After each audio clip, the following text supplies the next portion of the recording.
everybody, welcome to this webinar of alumni series, webinar series of 2020. Today's topic is Swiggy, product or a service. The moderator for the webinar is Chetan Kejriwal. He is a recent alumnus 2020 graduate and soon will be joining Udaan company. Thank you very much for making these alumni webinar series a success. Till now, this year, we've done faculty-led webinars. We will soon be back with alumni-led webinars. If you have any topic or any recommendation in mind, please do write to us at alumni.admin@spjimr.org. I will also put up this email ID on the chat box. Over to you, Chetan. Thank you, Sheila ma'am. It is always a privilege to be on this side. It takes me back to my AdMap days.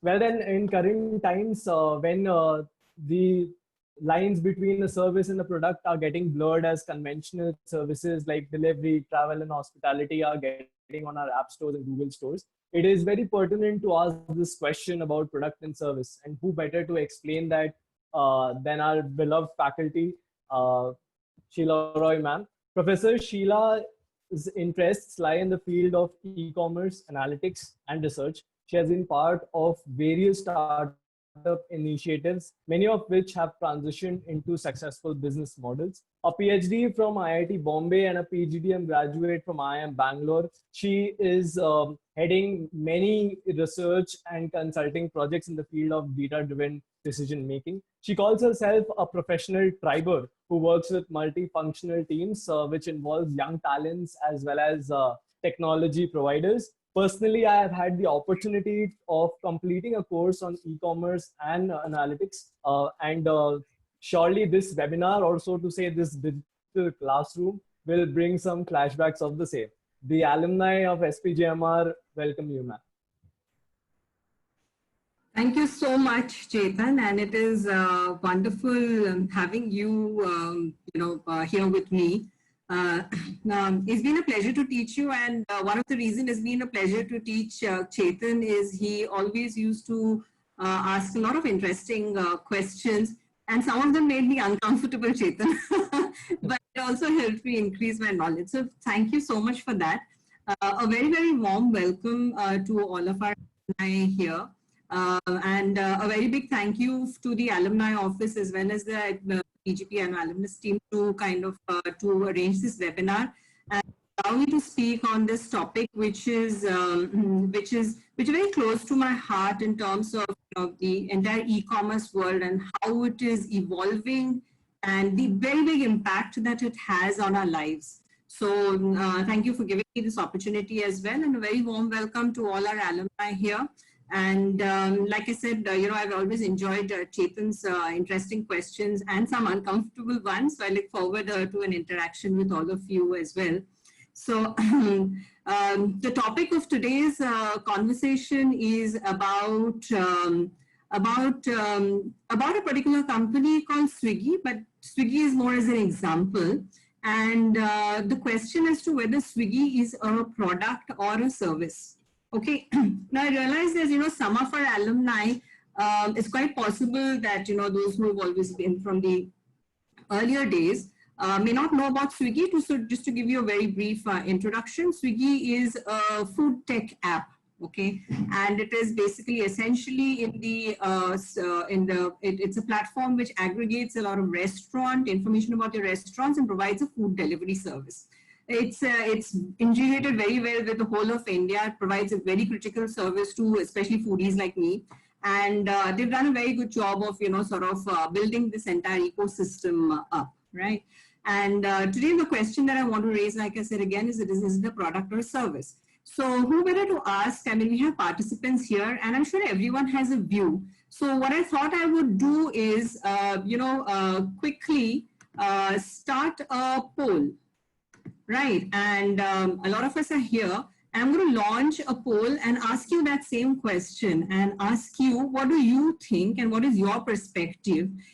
Is Swiggy a product or a service? So I'm going to launch a poll and all you will need to do is tick And once you do that, I'll kind of get to see the answers, and I will also share the response to you. But I'd be interested to know, what do you think that is is it a service, or do you think it is a product?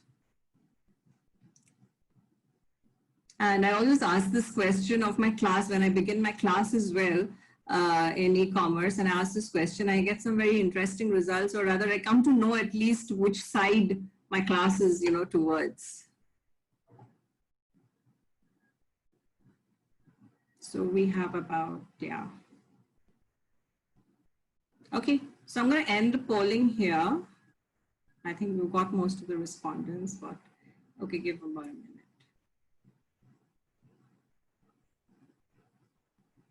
So I end the polling and I'm going to share the results. So essentially what you feel is, most of the people here which feel that Swiggy is a service and more than a product, and only 3 people actually feel that it is a product, which is interesting. So if I just to give you a perspective, in my class, a recent class of graduate, when I polled the question, I got a 50-50 answer of a product or a service, so, and which is purely your perspective. So again, so yes, Swiggy is a product. Then if I go to the next question also, and this is, I'm sure I will get a, I'm going to ask you, I'm going to have another, there's another poll that I'm going to ask you, and it is about, so this is not about Swiggy, this is like a restaurant. So Swiggy serves the restaurants in terms of aggregates them. But if you go to restaurant, in the restaurant like mainland China, which is one of the leading, again, restaurants in India, what do you think it's a product or a service?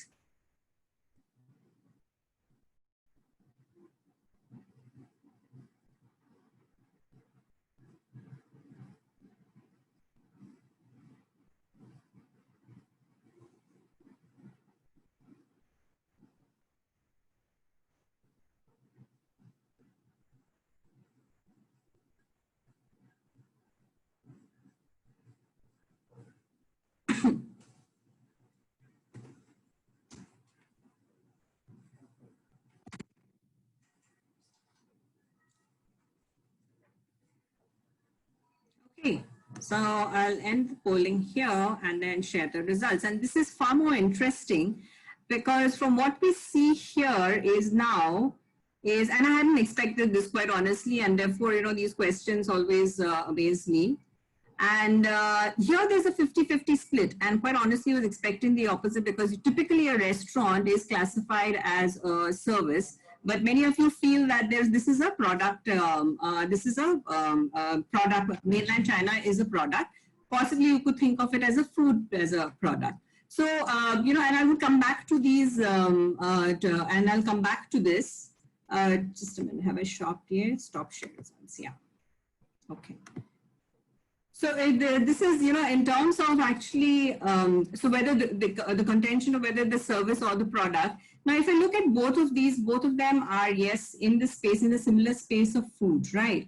Now, if I were to ask the question, what is the common need which, which a service, which Swiggy or a restaurant like mainland China fulfills? And again, what I'm going to do here is give you a flavor of, I'm going to again involve all of you.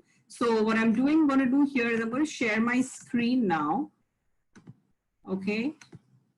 And you see this this question is, what is the common need that Swiggy and a restaurant like mainland China fulfill? Right. So sorry, that's spelling, it's mainland China fulfill. Again, one is a restaurant and one is, like I said, a full app.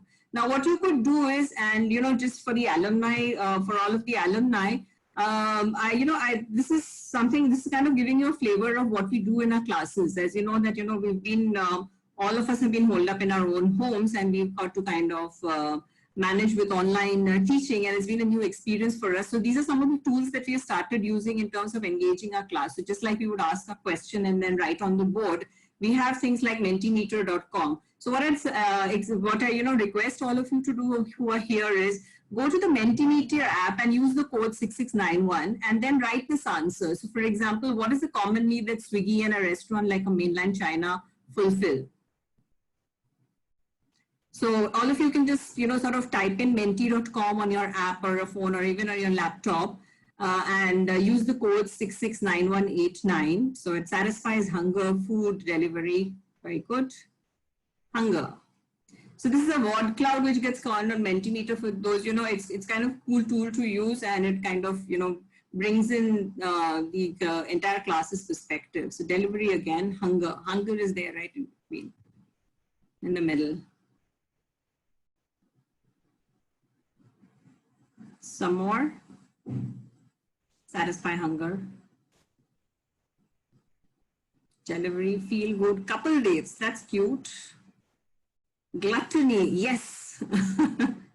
Gluttony and convenience, choice. Okay, gluttony is there. Satisfy, great. Okay, this is cool. Good. So yes, while hunger is right at the middle of it, for many of you, it is hunger and food. It is. What I want to take you through late night food, choice, feel good. I'll just wait for about 10 seconds more, and then we'll quickly move on.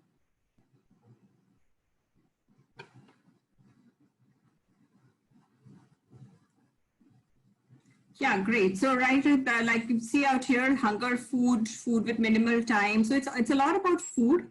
But what I'd like to do is also bring in a perspective of, so I'm going to share my screen here, and I hope it's visible to all. So what is a common need that Swiggy and a restaurant like mainland China fulfill? And a lot of you talked about food and the hunger. If I look at both of them, to my mind, yes, it's a food, but it's a very specific kind of a food.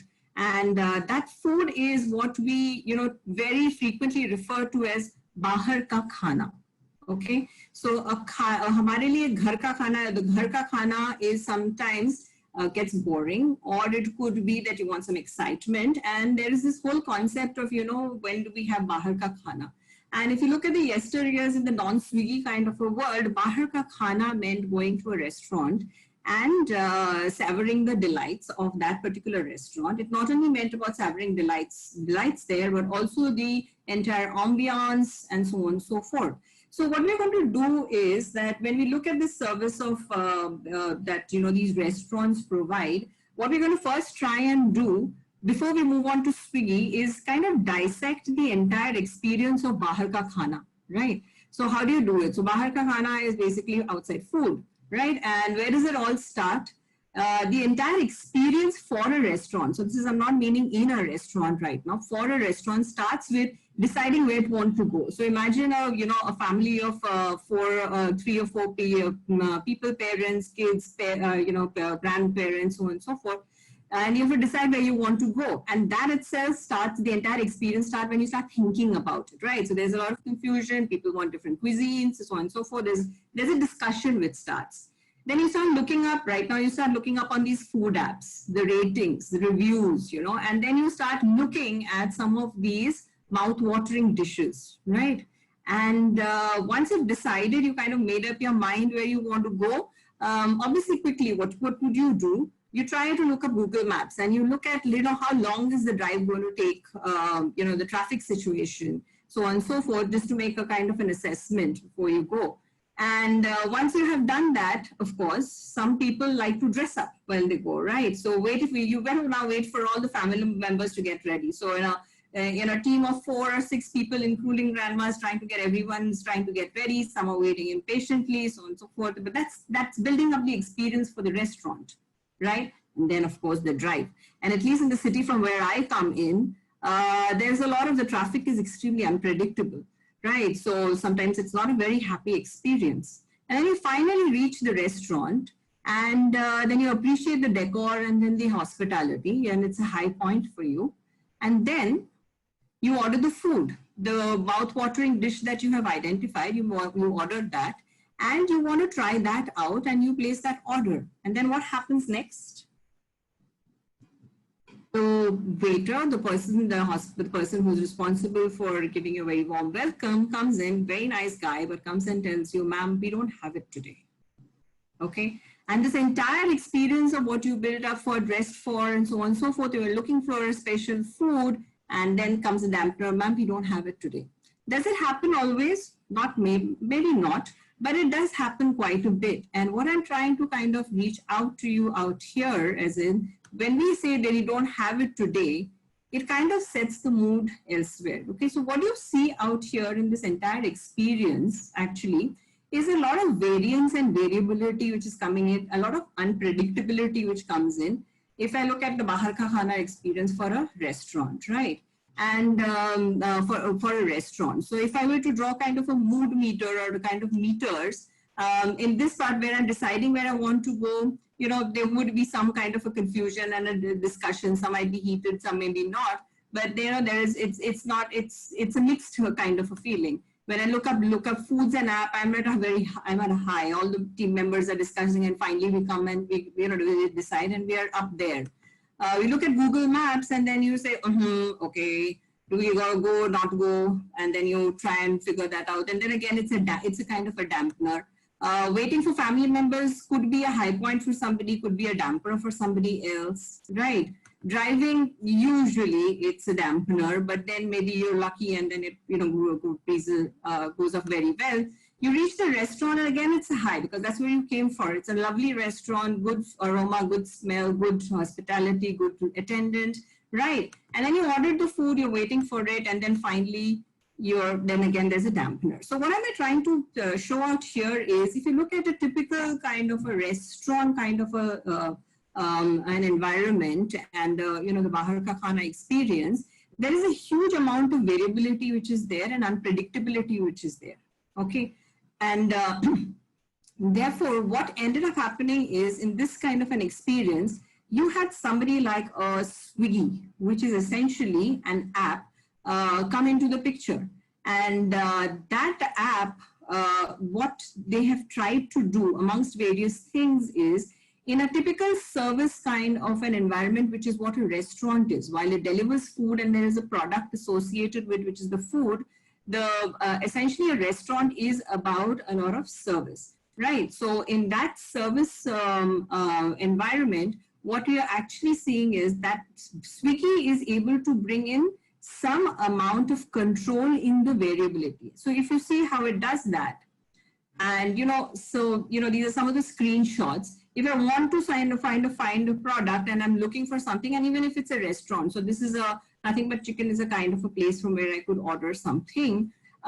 Clearly, even before the whole experience starts, there is enough information on a Swiggy kind of a thing, which and it tells me that, okay, this person isn't delivering or does not deliver to the selected location. So I don't have, nothing is there, but hey, look at, there are more results of a similar kind, right? So it's giving me my exact product, what I want, and that is giving me an option out there. So it's kind of, again, that entire variability or unpredictability, it's kind of trying to address that, right?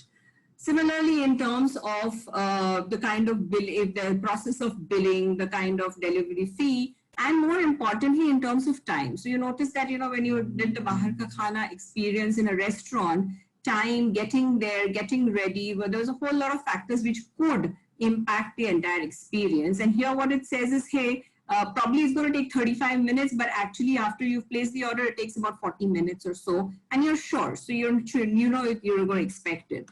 And then it gives you all of these wonderful, maps and graphs integrated saying that, hey, we've received your order. This is where you are. This is where the product is, and it's going to take you 40 minutes. It's going to be prepared and it's picked up. And similarly, it goes on and sort of the food is being prepared, and there is this person out here, Amit Gaikwad, who's going to deliver the food to you. They show you this cool looking scooter which is coming, and it tells you exactly arriving in 23 minutes. And then finally it says, hey, it's only 3 minutes away, it's on time. And if you want to, sort of give any instructions to the delivery person, you can do this. So if you look at, again, the Bahar Ka Khana experience of the restaurant and what Swiggy did is, in a sense, what Swiggy ended up doing is that it took that service of delivery and it has given it almost like a physical product kind of a feel. So if you want to buy, say, a Samsung mobile today, you know exactly what you're getting into, right? because you know the specs, you know the features very well. In a service kind of a setup, it's extremely difficult to bring in this kind of predictability as well as low variability, right? In fact, if you look at the research of service in the last 30 years, some of the characteristics of challenges of building a good service level has always been heterogeneity of the various customers that you're servicing. That's one.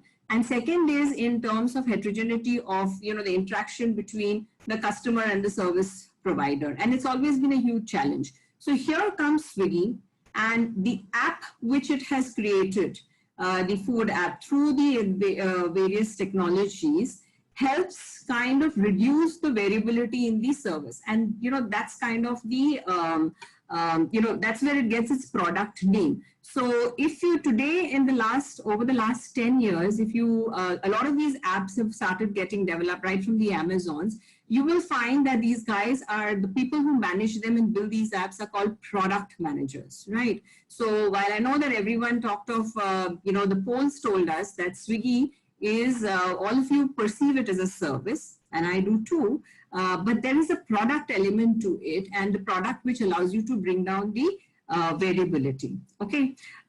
Now, while that is so, you know, what I would like to tell you is that there is there are some deeper meaning to seeing Swiggy as a product or a service provider. So one aspect is how, you know, what I've just talked of, which is how Swiggy tries to reduce the variability in a very challenging service environment, which has a lot of variance. That's one aspect of it, right?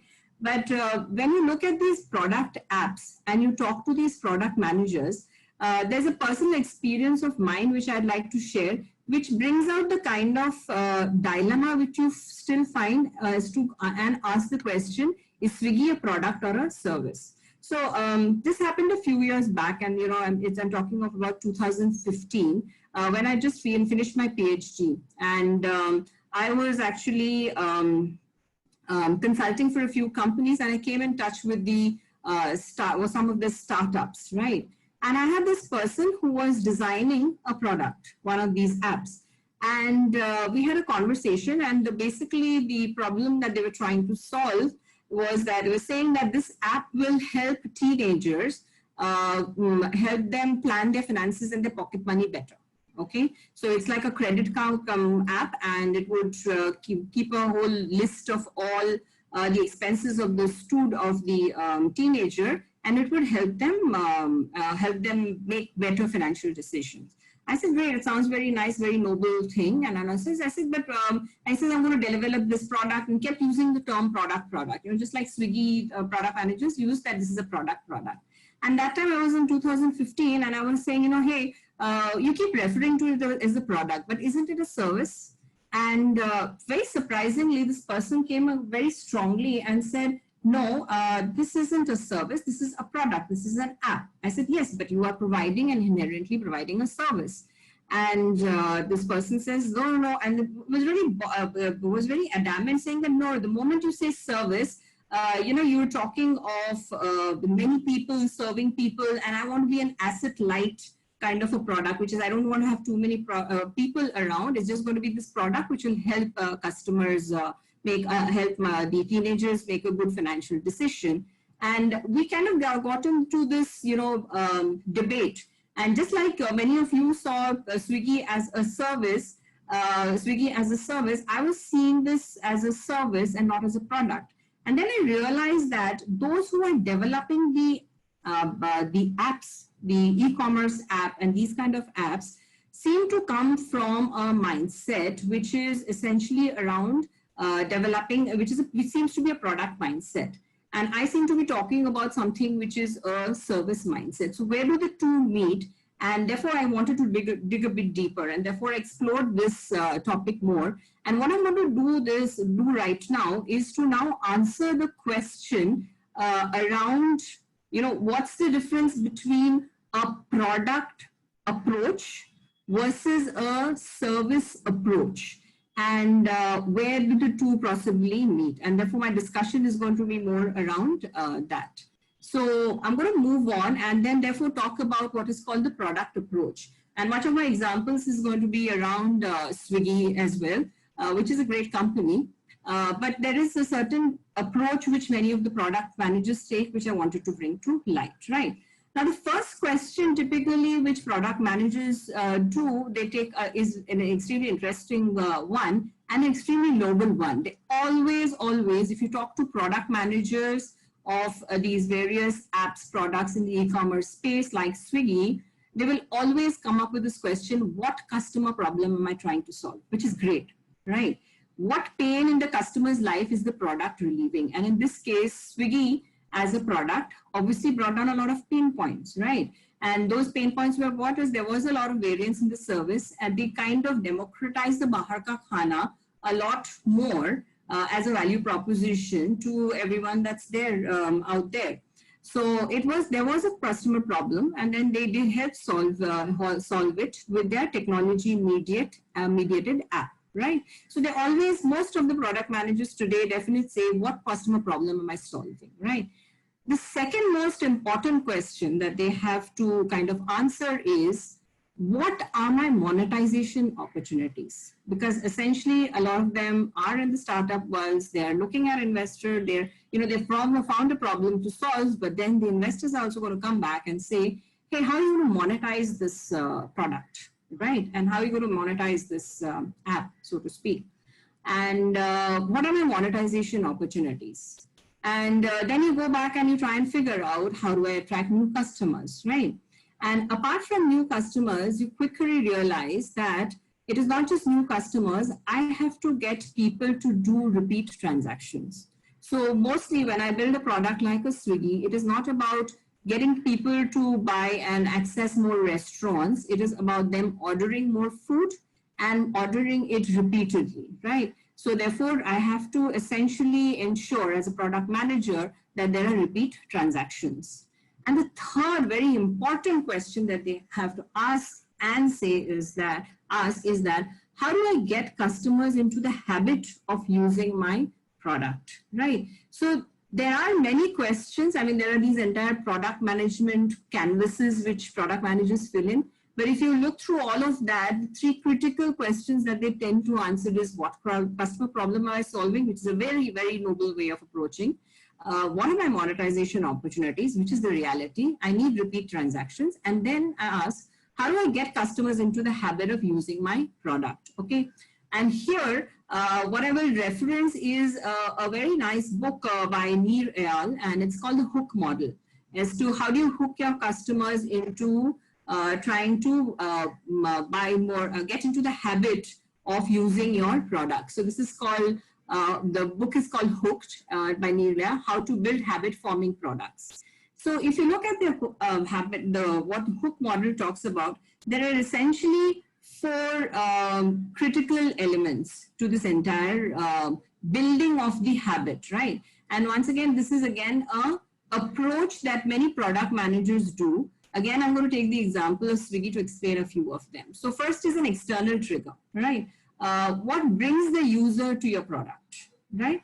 And there obviously for a company like Swiggy, initially when they launched it, they would have had to advertise, so they would have had to pay minimally, but then since it did solve a customer many of the pain points, and you realize what those pain points are of people traveling out to a restaurant for Bahar Ka Khana, there was a lot of word of mouth which developed over time on these on this, and people started then using it, and they started recommending it to their friends. So therefore, the external triggers are, how do you bring the users to your of the product? For Swiggy, it was a large part of it was word of mouth, and over a period of time, they got better and better at doing it, right? The second part of building a habit is once you have the, you've given external triggers and a lot of people have started using the app, essentially what you're getting them to do is action off, right? And basically what you're trying to do is how do you make the entire process of commerce or the transaction far easier and therefore simplify the entire transaction. And once again, these technology-mediated services or apps like Swiggy did a fantastic job of it, right? And what they went about doing is they went about analyzing how do you look at the process and say, okay, how do I reduce the effort to get into action, right? And again, an example out here. If you look at Swiggy again, there was one particular problem that they were trying to solve. So when they realized that a lot of their apps or a lot of their customers were actually going to be, there is a person who's raised their hand, and I'll, take on the questions a bit later, but let me just carry on right now. So there is what is the action that you want the customer to do? So Swiggy had developed a product which was called Swiggy Pop, and Swiggy Pop addressed the people who were actually who stayed alone. And whenever they used to order, they would order for, they would end up getting food which was actually fit for two, because that's how the restaurants would order it. So Swiggy came across and then, developed this entire product which was called Swiggy Pop.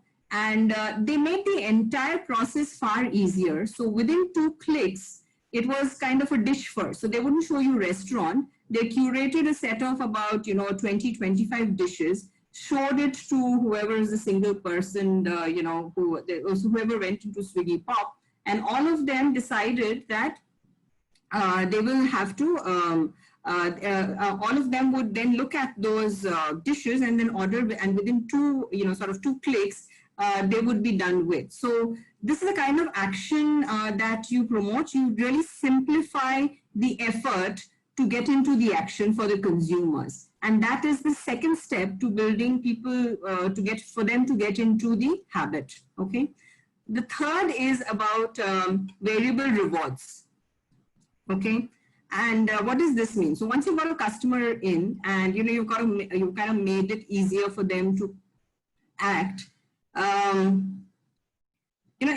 you wouldn't when I first started out, I was telling you how Swiggy had made the entire process very predictable, right? Which is at odds with saying that, okay, what are the variable rewards? And here what we mean is that there has to be some variety and some novelty in order to have customers hooked on. So you have customers who are actually, who love the predictability, but who want the novelty. So now a Swiggy kind of an app has already solved for predictability, but now it has to also solve for the variable rewards, right? So that's the third point. So that's the third point in building habits. And the fourth is what we call investment. So when users invest more of their time and effort into the product, they seem to value it more, right? So these are essentially the 4 things that go into building a habit building product. So essentially what we're saying is, if a person comes in like a Swiggy and is buying repeatedly, and then they give ratings and then they give suggestions, they're spending more and more time on your app. And therefore you build it up into a kind of a, you build it up into a scenario where this person comes in repeatedly. And why are you doing this again? To go back, the product approach says that what are my monetization mechanisms? And in my monetization mechanisms, I need to have customers who are repeat customers. And the only way I can have repeat customers is if they get into the habit of buying my product. And if I have to get them into the habit of buying my product, these 3 points, which is, making it simpler, providing them variable rewards, which could be different cuisines, different dishes, and different promotional kind of an items, and ensuring that they invest a lot of their time, at least, in this kind, exploring the app. So it's a delight to explore apps like this, and they keep coming back and browse through various kind of food and plan for their, food. So they're investing a lot of their time. And the more they do this, what ends up happening is the habit develops. And what does the habit mean? A habit essentially means is what you do next is encoded as a learned association in the user's memory. What it essentially means is that today, when you in the first few days, if you want bahar ka khana, you will analyze and say, okay, what will I do? When you do it 3 or 4 or 5 times and it becomes a habit, you don't do that anymore. Again, it just simply becomes that the moment you have this urge, you will quickly go to the Swiggy app and then you will and then do a transaction and therefore buy the food and therefore solve for your bahar ka khana problem. So this is essentially what is called the hook model, which has been promoted by Neer Ayal, and he's sort of, there's a detail, and you should read the book if you're going into product management, which talks about how do you build habits. Okay, so I just wanted to complete this. So quickly, I'll just go to Chetan and see that there might be questions. Is there anything that anyone would like to ask as a question here? There was one hand which was raised, so happy to take that question. Ma'am, we have not got a question from Nikhil yet, but there is one interesting question that we have got and which will be fruitful for the discussion forward, is that how does it differ when we look at the app as a product or a service? What actually is the difference between our approaches? Right. If we perceive it as a service, how is it different than perceiving Absolutely. So I'm glad you asked the question, because the later part of what I'm going to present is actually what is a product perspective and what is a service perspective. So the product perspective, as I mentioned, was about answering first these 3 questions, right? What is the customer problem that I'm trying to solve? The second is, what are my monetization? And building from that, how do I get my customers into the habit of using my product, right?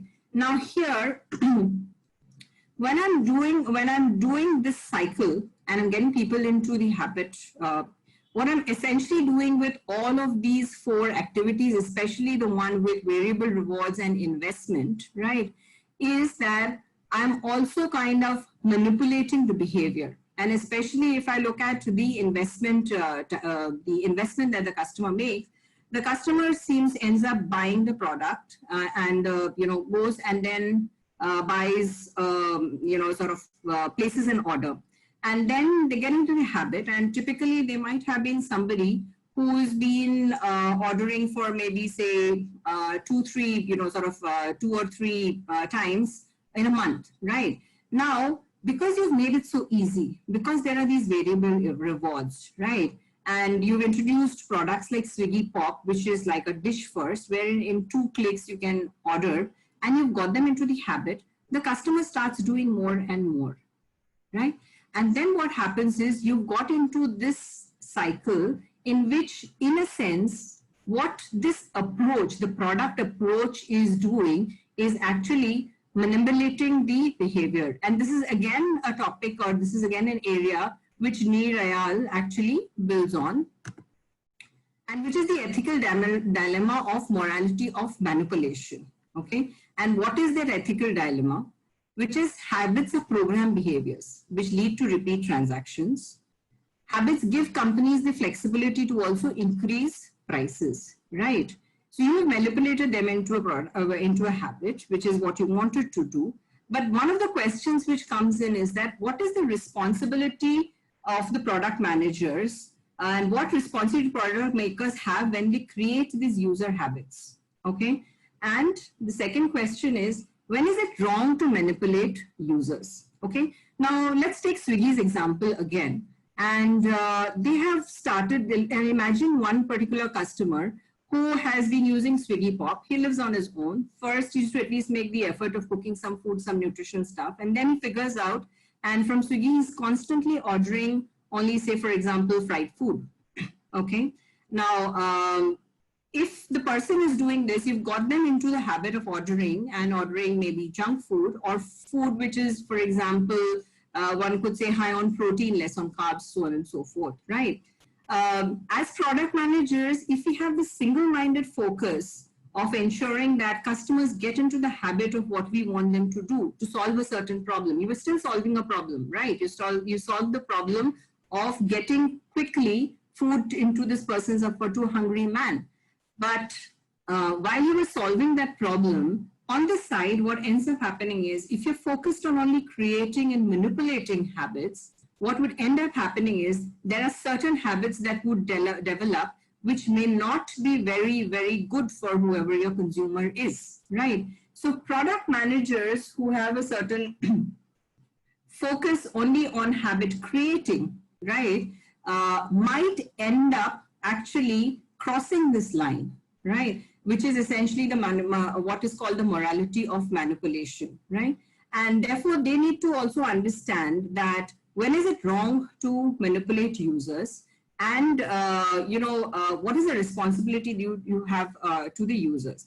And this is where, I'd like to bring in what is called the perspective, move away from a product perspective, which seems to be more in habit creation, to more service perspective, and how a product manager, a person who's designing these products, would end up being, would end up serving customers, right? So here, and one of the critical things in this entire piece is also the investment which the customer is making in the product per se. So again, if you look at Swiggy, what happens is when they are into the habit of it, they're using the product again and again, right? Now, one way to look at it is to say that, okay, you're giving me data, you're giving me information, and based on that, what does Swiggy do? Swiggy then looks at that and says, hey, this person actually likes to eat a lot of fried food, and therefore I'm going to show him more fried food and more restaurants, and therefore these recommendation engines start coming into picture, and you start recommending these restaurants which are only into fried food. At that point of time, you realize that yes, you are getting him into the habit. He is getting into a wrong kind of a habit. You step back and then you say, hey, this is wrong. This is, how can I kind of set it right, therefore? And that comes in only if you take a service perspective. And therefore, what is a service perspective and what is a service dominant view? Now, mind you, it is, like everything else in management, there is always that independence. It's always a trade-off that you sort of need to build. And in the service dominant view, essentially what, this is again a framework which has been built by Lush and Vargo back in 2004. And when they realized that a lot of it was product-centric view, and therefore we needed to build what needed to emerge was more a service dominant view. So what is a service dominant view is, it prompts managers and saying that, what is exactly the exchange that is happening on a transaction? During a transaction, is it the value which is, what is, that is it that you are delivering a product and the customer is giving you money? Is that what is happening during an exchange? Or is it that there is a, is it a service for service exchange? So in this case, what we're saying is a service for a service exchange essentially means that you've got to look, a product manager doesn't need to look at somebody and as a customer and say, hey, I am providing you value. He says that, okay, great, I have some skills and knowledge, which is the fundamental basis of, exchange, and that I am providing and bringing as a service to you. But hey, when you are buying my product, because you are using my service so many times, you are also providing me service by letting me know more about you. And therefore, there is this exchange of skills and knowledge which is happening between customers as well as whoever is the product manager, right? So service dominant says that at the point of service, there is a service for service exchange. And that's the first tenet. And the second, and which is the more controversial one, is saying that, and this is in our product dominant view, is that we always say when you manufacture a certain product that, yes, we have taken a raw material and we have created value. And essentially the service dominant way says that a firm cannot create or deliver value. It can only make a value proposition, okay?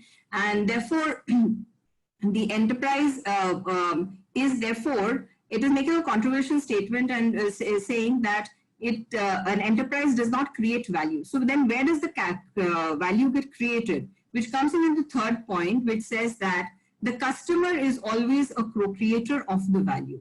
So therefore, creation of value is not only about creating a product. So for example, in this case, it would be a dish. It is not about creating just a product. The customer is always the co-creator of the value, right? Which is that the value gets created as an interaction mechanism. And value is perceived and determined by the customer, and value on the basis of value in use. And what does that essentially mean?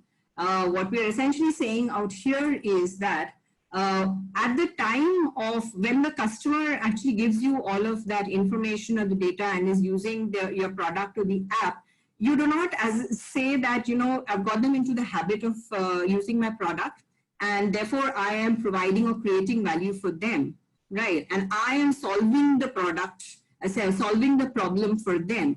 Therefore, it's not that. You've got to take a view saying that, okay, hey, this is the customer, and the customer actually is using the product in a certain way in their day-to-day life, right?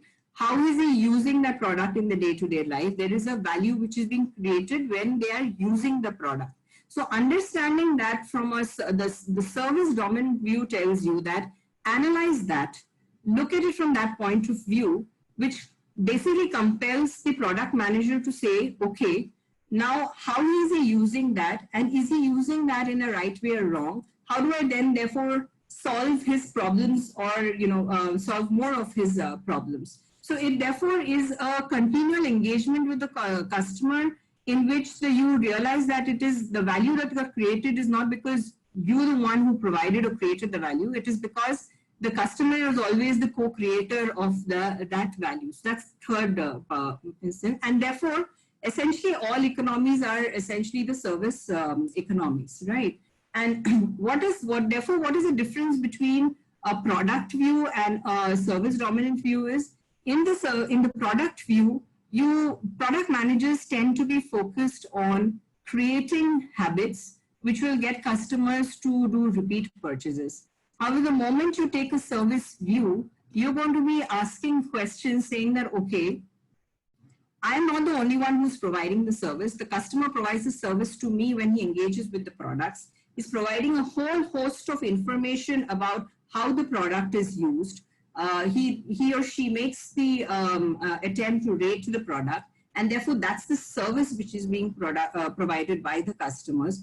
Both of us create value, and therefore now how do I work now on this in order to solve the customer's problem better?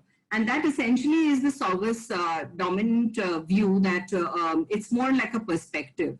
So again, if you compare the product dominant view and the service dominant view, what's the product, what pain is the product relieving, what what brings users to my product, what makes them buy repeatedly, and we know what is the amount of investment that the customer makes in my product is the product dominant view.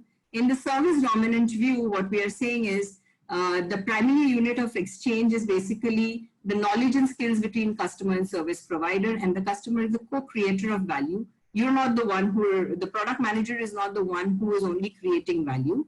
And value should always be viewed as value in use. How is the product being used? And in this case, how is, my repeat, getting the customer to repeatedly eat, say, fried food, how is it affecting him? And how is there actually value being created? And therefore, what do I therefore need to do in order to kind of balance it out? Therefore, what I end up doing is the product dominant view essentially tells me, how do I create a habitual behavior?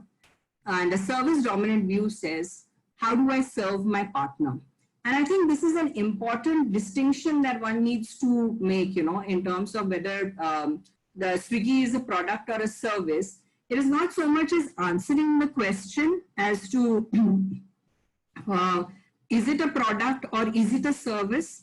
I think a more philosophical underpinning in this entire question is that when I'm approaching the design of any of these technology mediated services, so to speak, wherein I have to get them, help customers build good habits, am I just creating habitual behavior? And that's going to be the product dominant view. Whereas in the service dominant view is, I ask the question is, how do I serve my partner? And why I'm saying partner out here, and partner, I mean the customer, because here I'm saying that the customer and the service provider together create the value, and therefore have to build the service together, right? And this is essentially the product and this the distinction between the product and the service view between the two of them.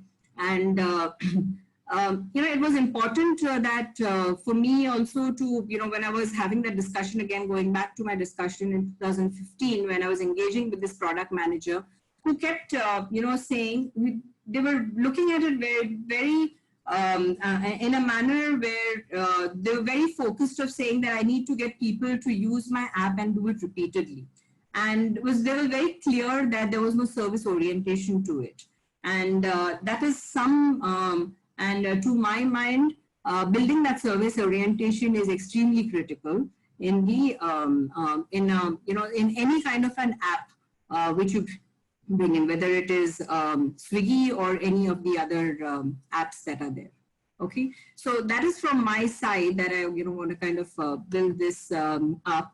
The reason that this question was important to me was also that we have great power, product managers, we have great power in shaping our consumer habits, but what we need to build is a balanced view of products and perspectives, which you design for value in use, for only value from, and not only from only repeat purchase behaviors. So hopefully I've sort of instigated a lot of questions that you would have here, and I'm happy to take those questions, Chetan. Yes, ma'am. So we have got 3 questions as of now. The first one is from Karthik, who asks that when the hook model and the approaches of service dominant view and product dominant view are the same for all competitors, how does the product manager actually look at the competition and then build a product? Okay. So when you're talking of how do you look at competition and build a product, okay? So when you have, okay, let me answer this question in 2 ways, okay? As your competitor and you would also be vying for the same customer. And I think what we are saying from the service orientation view is, if you are true to your customer and if you go with the mindset of you go with the mindset of serving your customers, what you will end up doing is look at it more from not only a product-centric view of getting the person or the customer to do a certain thing, but also to be able to understand his deeper needs, fears. Okay. Now, in any kind of a competition, you could have a competitor who's focusing only on, habit building, and you could also be a customer who is not only focused on habit building, but also serving other aspects of his value in use, wherever he uses the product. So for both competition and the only way you can address it is that if you are true to what your customer, understanding your customer needs and where they are going, you should be good. So in terms of competition, they will always be there. But if you keep asking the question as to what is the problem that I'm solving, have I got them into a certain habit, and is the habit bad? And therefore, what should I do in order to make a course correction? You should be fine. Thank you, ma'am. We have another question from Adarsh, who instinctively asks that when the habit is at the discretion of the user itself, right, why do we call it manipulation? Very, very good question. Yeah, and if you read the book also, you will find out the answer. Sometimes it is, yes, it is there at the discretion. But what we don't realize is when something becomes a habit, it is a learned association, right? And if it is a learned association, the moment I have to order something, I will go there and I will place the order without thinking. So it becomes a kind of a reflexive kind of a habit or a behavior, right? Now, who has helped build that behavior? That has been the app. You have the way you do it, you are constantly at it. You build these recommendation engines, you show them more of the same kind, like if I were to give the fried food example, and you keep doing this. And when you keep doing this, you're just adding to it, right? Now, whose responsibility is it therefore? So if you take a service perspective, you will question yourself on that, and you will say, hey, I'm co-creating value out here. The customer has given me all of this information. Isn't it right for me to step in and say hey, you may be going in a certain direction which is wrong, which could lead you to a negative path, and therefore we need to do a course correction, right? So therefore, I think it's important for you to also look at both of these aspects, the product view as well as the service view, and say that not leave it only to the customer and at their discretion. The onus also lies with the product manager to step in at some point of time. And that is what is called the service perspective. You could be happy saying, hey, I'm meeting my monetization targets. I have, my valuations are high. And you could be very happy doing that. But should you be doing that? If you could bring a balance to you, which is a service perspective out here, as we call the service dominant logic, and you treat the customer as a partner, you will go that extra mile and therefore deliver far greater value in the long run, and which could also beat your competition. Ma'am, I have a question from my side. Saying that when we stand here today, over 2 million cases. Hello? Yeah, yes. I have a question from my end saying that it's stating there are above 2 million cases.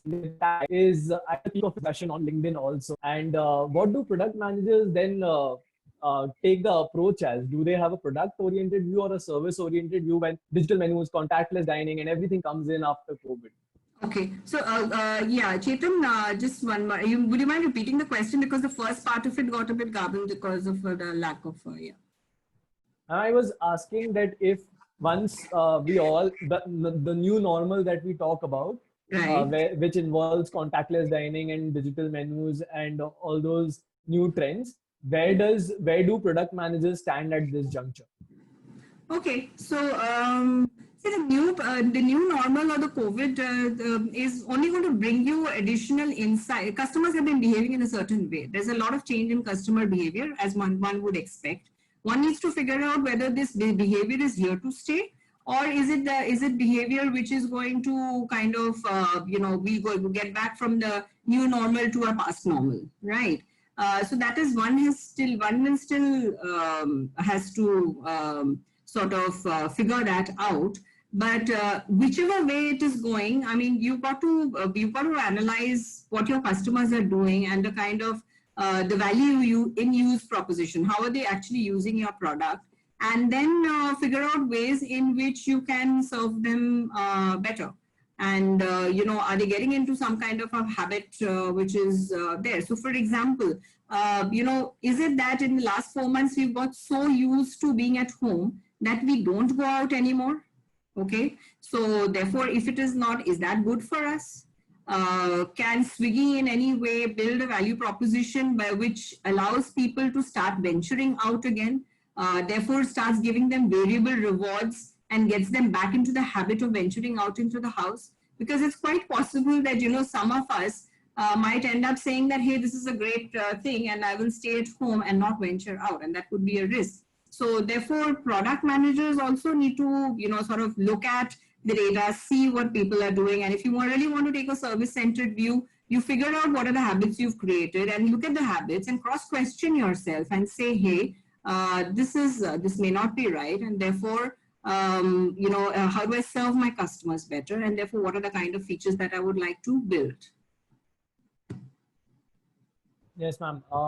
We have 2 more questions as of now. Do we have time for the same? Yeah, you can take the question, Chetan. Yes, ma'am. So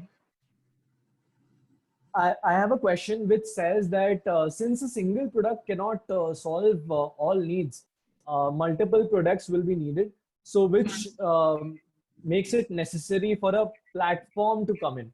So what is the scope of interchangeableness between a platform and a product?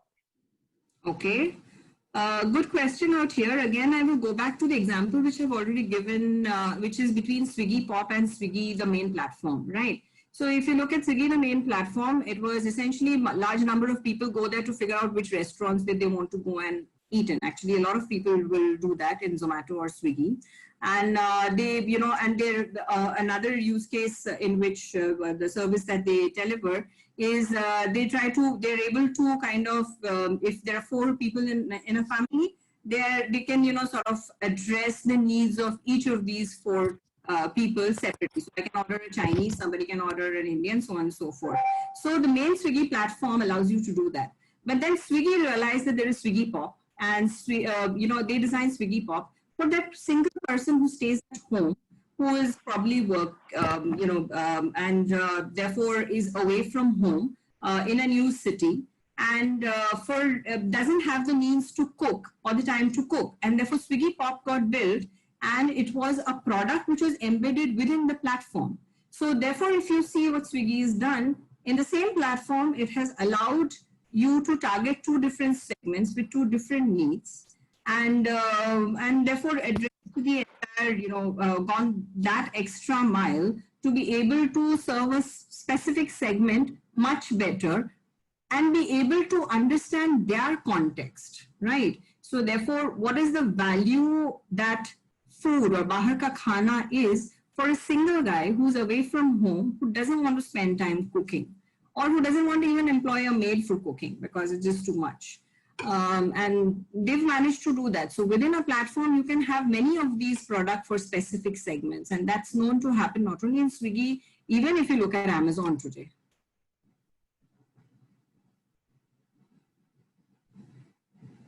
A larger theme of our discussion today on the chat was about can any of these approaches exist in isolation?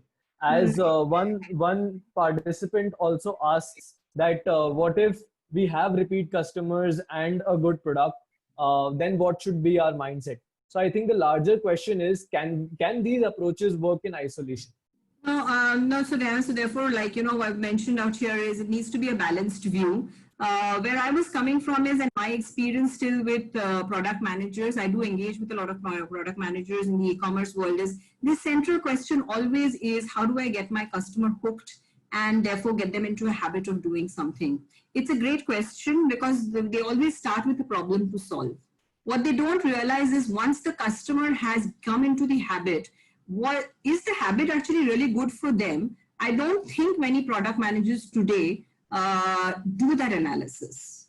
Good companies do it. I know for a fact that Swiggy has tried to answer the health question, and therefore there are product managers do it. But a large number of product managers today who are coming into the workforce may not be answering that question, and therefore it is not one or the other. What we're saying is, if you're taking a product perspective and your product approach to it, which says the 3 approaches as what is the problem I'm trying to solve, what is my monetization, and therefore what is my habits that I'm trying to build. Along with that, please add the additional saying that is the habit good over a period of time, or is it leading my customer astray? The customer who is the co-creator value, who actually value is when value is in use of the product. Is he or she going the right way? And that answering that question is very important. And that can only come in if you take a service perspective, a service dominant view, and which essentially says how. And that is kind of a key message that I would like to, you know, sort of leave you all with, that it is really the question today we started was, is Swiggy a product or a service? So, you know, we realized that one of the first things that yes, it is a product. Yes, it could be called a product. As a product, what it helps you do is allows you to reduce the variability in your service. But as we saw, if you take a product approach, it could end up becoming a bad habit. And the moment it does, you've got to take a service approach, step back in, and then bring in a balanced view and do right for the customer. And that's what is the service dominant logic all about. Thank you, ma'am. While talking about the bad habit, I think you answered the other question also of the negative connotation with the manipulation and the doubt that comes in a product manager's mind. With that, I hope we have answered all questions and we have given a great outlook to everybody attending the session today. It was a privilege as an alumni, as a moderator, as an attendee to hear all those insights and all those anecdotes that you spoke of, the things that go into developing an app and the dilemmas that product managers face. Once again, thank you so much, Sheila ma'am.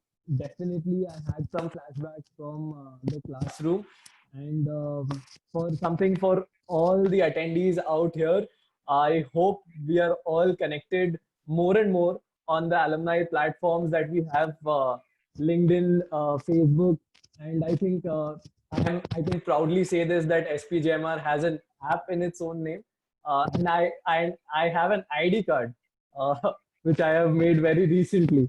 So I hope we get more and more connected and inked by SPJIMR. On that note, I would thank everybody for attending this session. Thank you so much. Right. Thank you very much for all of those interesting questions. And I hope I have been able to sort of, prod you in the direction of more the service dominant part, which is where, I mean, to quite honestly, which is where I belong. So thank you very much.